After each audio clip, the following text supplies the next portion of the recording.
ফাহমিদুল ইসলাম শুধু স্পিড আর ড্রিবলিং নয়, তিনি মাঠে আরও অনেক কিছু দিতে পারেন।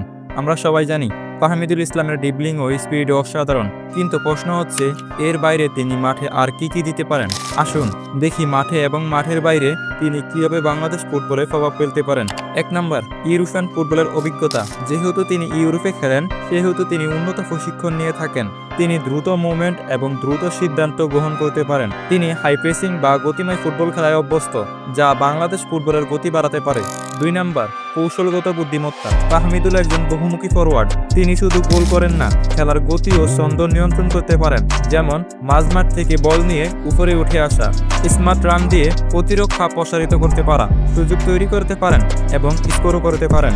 ইতালির অনূর্ধ্ব-19 স্তরে গোল করে তিনি ইতিমধ্যে নিজেকে প্রমাণ করেছেন। 3 নম্বর, আক্রমণাত্মক খেলা। বাংলাদেশ অনেক সময় শেষ মুহূর্তে ফিনিশিং বা সৃজনশীলতার অভাবে ম্যাচ থেকে সরে পড়েন, তবে ফাহমিদুল এখানে ভিন্নতা আনতে পারে।